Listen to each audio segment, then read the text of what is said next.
Hi, good morning. Is my hat on right? I thought I would take you along today as I do the things that I need to do on a random Saturday with fall in full bloom. And I would talk about my September books that I read. First thing we're doing is taking the dogs out. It's nice and cool, which I love and much prefer. Leaves are falling all around.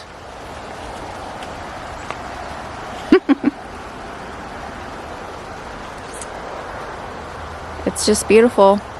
Beautiful. So I read 9 books in September, which is pretty good. And at the end, I was starting to feel a little bit slumpy, but we made it. We never think it could happen for you. Never. I might be in a slump now. I mean, I'll talk about that later, but it's okay. We will figure it out, as we always do. So the first book I read in September was Reading Lolita in Tehran by Azar Nafisi. This is a memoir, and it's told through experiences, but also this literary lens. And she's comparing the events in her life and the lives of her students, male and female, mostly female, as they are reading Western literature. So you hear a lot about some of these books like Pride and Prejudice, Lolita, and also these authors. And all of this is told while we're moving from a less restrictive Iran to one controlled by a totalitarian regime. So 4 stars for this one. I recommend it. I think it would put a lot of things in perspective for people who are very ungrateful about what we have in our country and the freedoms that we have, even compared to other Western countries. Read it. I recommend it. The second book I read in September was one from the library. I did not like this as much. I was very excited to receive it and so happy to get it and so excited, but it just did not turn out the way I had planned and the way I wanted. That one is Trailed by Catherine Miles. I gave this 2 stars, and really I could have given it 1, thinking back on it. This is primarily, or was supposed to be, about the 1996 murders of Lolly Winans and Julie Williams. So they were on the AT or adjacent to, close to.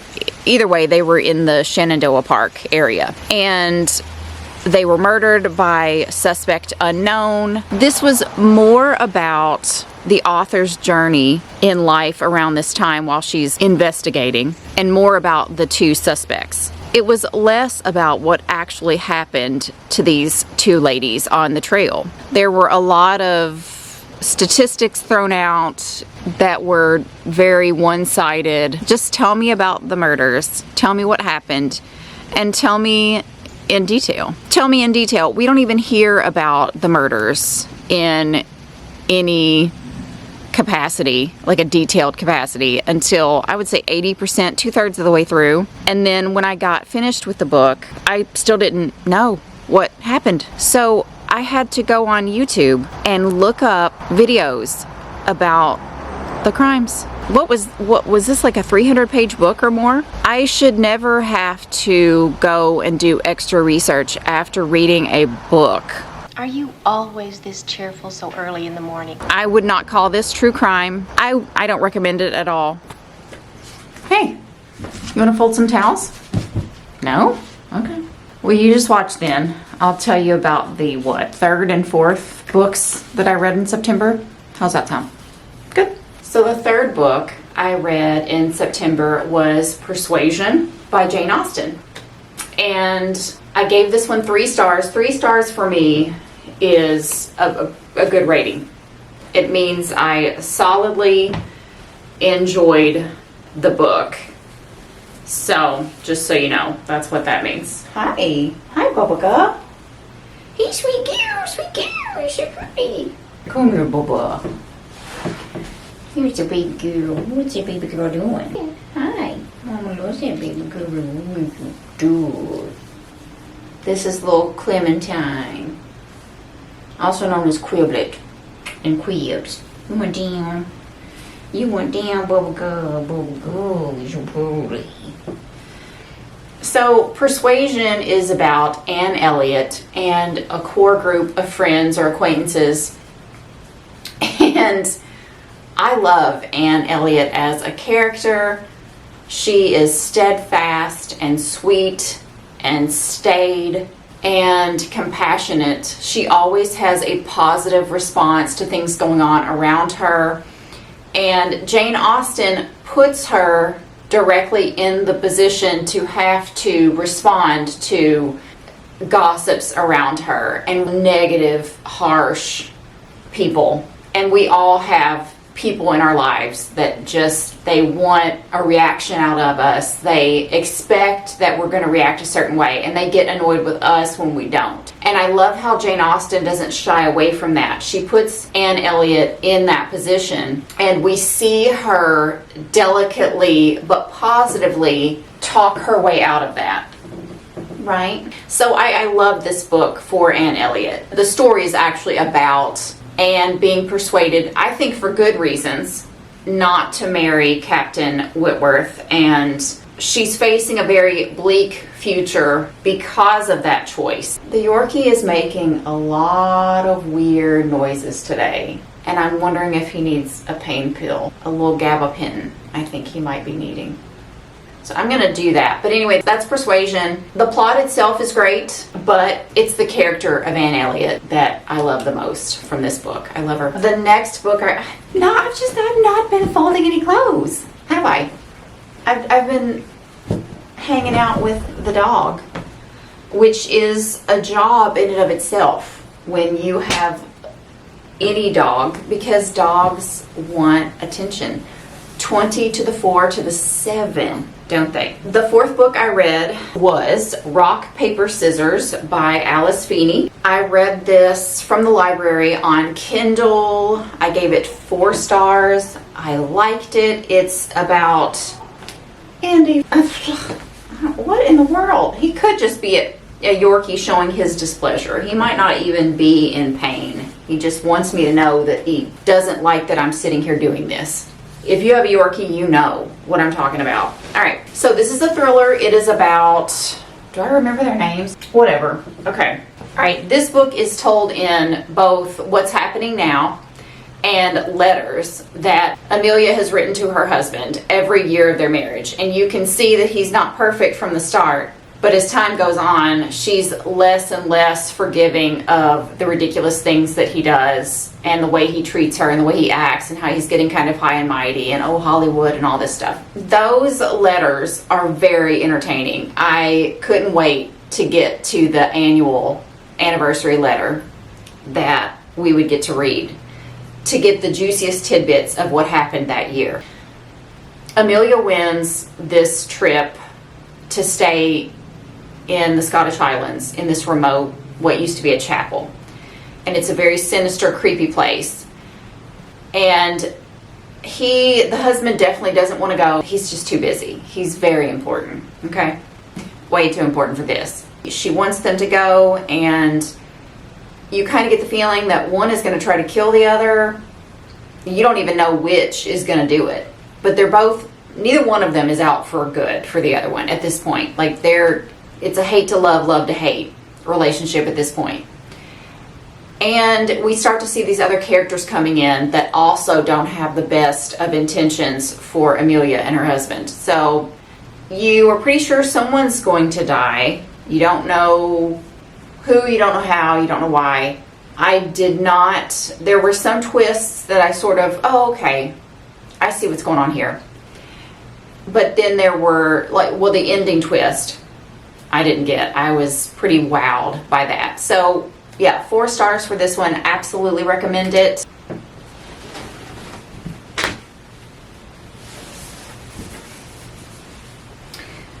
The 5th book, I'm trying to remember, the 5th book I read, I believe, was Medieval Woman. I have to go get that note though, because I don't have anything here to talk about it.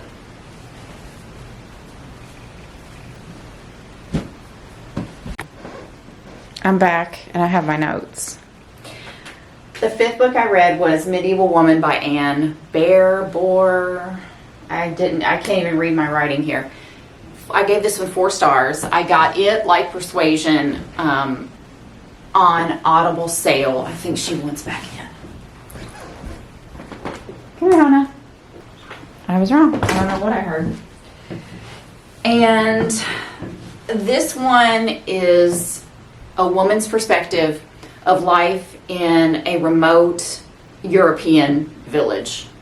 Bear or Boer, I believe, would be a German surname. So I don't know. I don't really know what the author meant for this to be. Is it England? I took it as England. There's a feudal system going on. Sir, whatever his name is, he owns the land and the serfs are working it. And they're all working together to literally not die. Everyone has a purpose in that village. The men work to the bone, day in and day out. The women work extremely hard too, and they are rearing the children as well as the men. That sounded weird. They're not rearing the men. They are rearing children along with the men and worrying, they're dealing with the things that women have to deal with, and they're also worrying about pregnancy. And I talk about that in my September TBR. But it is about all those things and the day-to-day jobs. Andy, are you okay?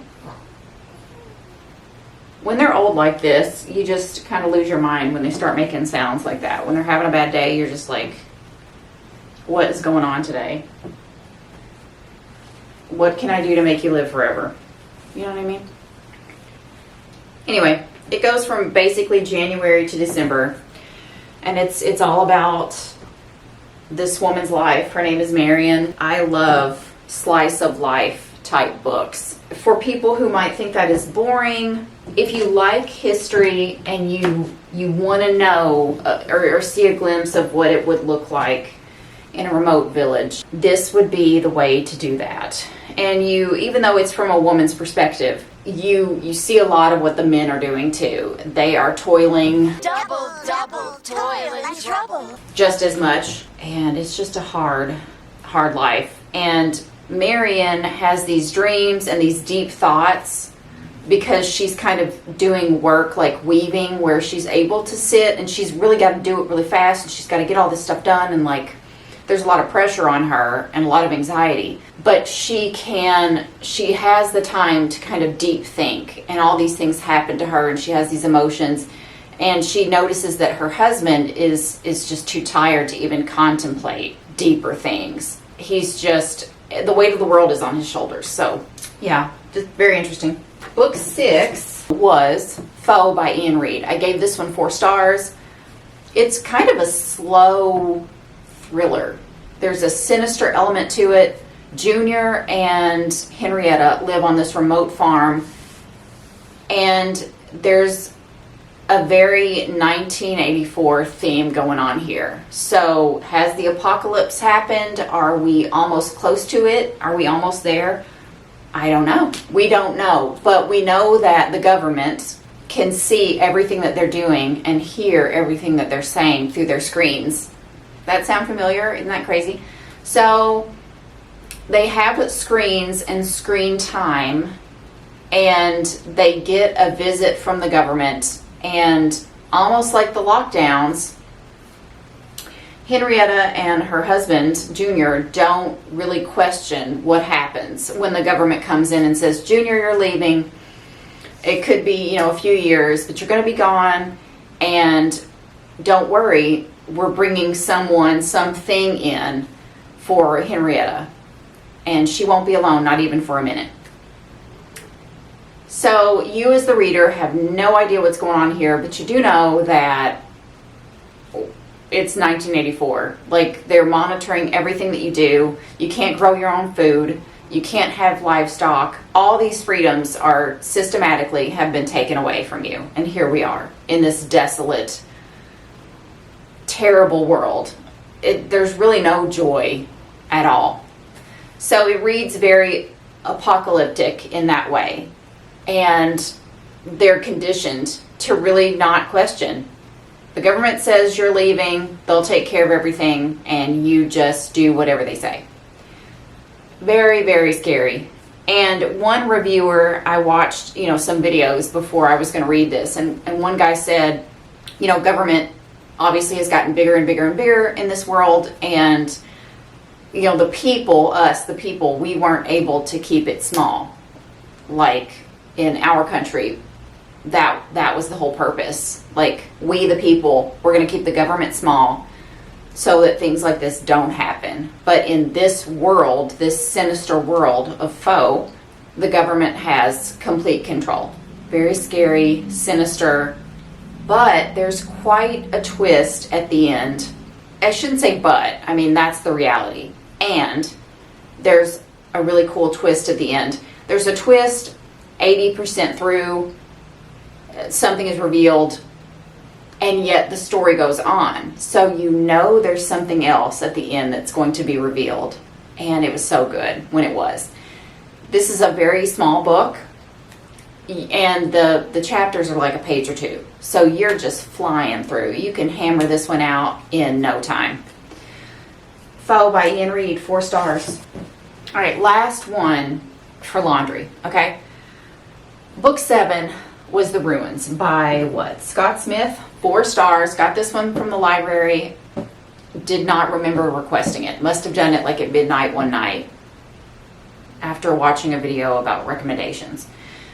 This was a horror. Said it was a fiction, but it's definitely a horror. There's some body horror in it, but nothing bad. So this one is about a group of friends. I don't remember if they're American or British or what they are, but they speak English. And they go down to Mexico and they meet up with a group of Greeks and some Germans, and you know how everyone just kind of goes down there, they're young and spring break or whatever it is, whatever vacation they're on, and everyone kind of meets and mingles together and becomes a part of a larger group just hanging out. That's what's going on here. The German, he tells his new group of friends, including these Americans, he says, hey, I got to go find my brother. We're due to fly out tomorrow, and I don't know where he is. The last I heard, he was following some girl he fell in love with, an archaeologist, anthropologist, down to some ruins deep in the jungle at an archaeological site. Okay, I'm going to give him a pill. I just don't think he can get comfortable. He's going to go alone, but some of them decide, hey, we could lay around on the beach, which is what I would do with a book. I'm not going anywhere. Or we could go and just have hell for a few days and truck through the jungle in the middle of nowhere with no support. Let's do that. The beach? No. With a bunch of tourists and safety? We're going to go visit the ruins. Okay, that's what we're going to do. So that's the choice that is made. And, for better or absolutely worse, they got to deal with some Mayans with weapons, and that's the least of their problems. There's something really nasty and ancient and evil in the jungle with them, and it just gets worse and worse and worse. 4 stars. I recommend. It would have gotten 5 stars if not for one part that had like some serious, like 3 pages of just language. I don't, as a plot device to carry things along, I can understand a sentence or two, but it just got, I think, nasty for no reason. I don't think that carried the plot. It didn't help us. It wasn't needed. It was a decision that the author made, and I didn't like it. So that was a star down. A whole star. You didn't help. You didn't even do a single towel. You could have folded one thing, but you didn't. It's all right. No worries. But next time, if you could just help with one thing, or make me coffee while I'm doing it, what do you think? Maybe? Let's go give the Yorkie a gabapentin, okay?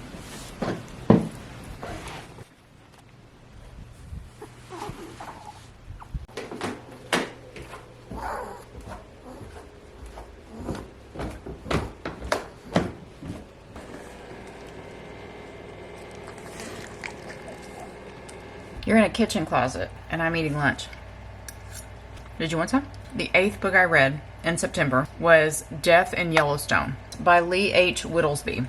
So he was a park ranger in Yellowstone, I believe, and he says that there are a lot of different books that are just for different park systems or parks in general where they're recording the deaths at these parks. And he talks about the strange, the unusual, and also things that happen just from human, foolhardiness. So these are very interesting. This particular book is in the Audible Plus catalog, so it's free if you have that membership of Audible. Some of these are very, very sad, like, babies and young children, but also it just runs the gamut, like from bear and, bison attacks to just falling into a hot geyser pool, or thinking that you were in the right pool and getting in the wrong one, or just falls and doing stupid stuff with the animals. So when he's saying attacks, he's saying, one example is a couple who put their baby, they wanted a picture of the baby on the back of a grizzly. And then another one that was really impactful for me was just, you have your kids here and one of them just steps backward into a pool, and it's 170, 190 degrees Fahrenheit, this pool, and what would happen to your skin, and it's right in front of your eyes. So mostly people go into the parks and everything's fine, but these are just accounts of when things go wrong for whatever reason, just nature or human beings not paying attention to the signs and just wanting a picture or wanting these experiences that the park really doesn't want you to have, for your own safety. I would highly recommend this one. I gave it 4 stars. Oh, hi. Yeah, I'm just trying to get through this ball of Halloween lights. You want to help? What do you mean you're not good at that? No one's good at this. Okay. That's fine. You can just listen to what I have to say about the 9th book I read in September. And that is Finley Donovan is Killing It by L. Cosimano. I can't read my writing, so that could be right, it could be wrong. I gave this one 4 stars. Just like I said in my September TBR, I'm not really going to say much more than that. But this is a comedy. It's about Finley Donovan, mother of 2, and she is going through a divorce with a really sleazy, not the sleaziest of guys, but like he's not a great dude. He's had an affair. He's not really nice to her. He's fighting for custody with her ex-friend who was their realtor, and it's just a mess.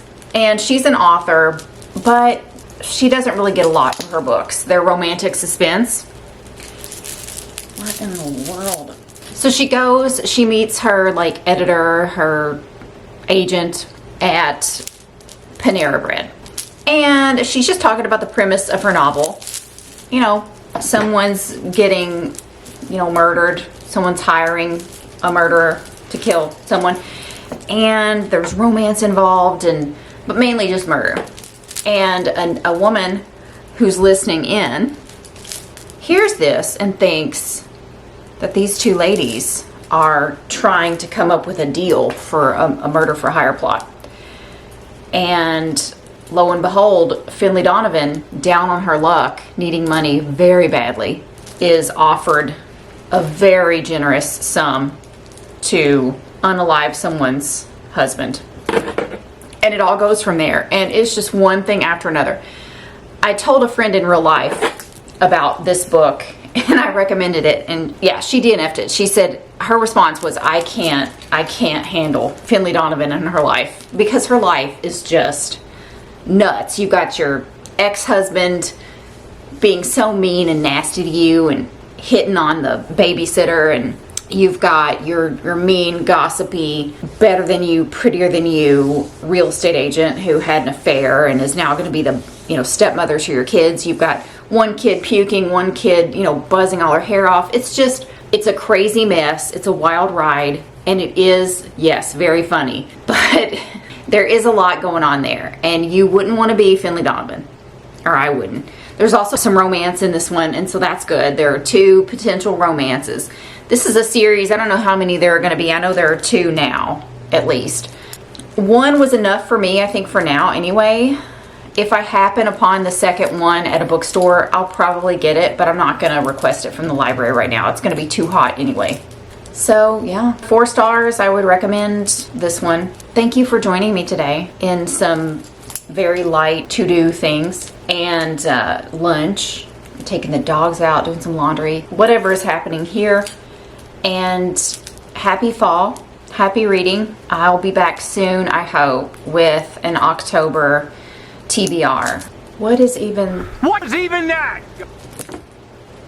Oh, no. Did I? It's like I jumped rope with this.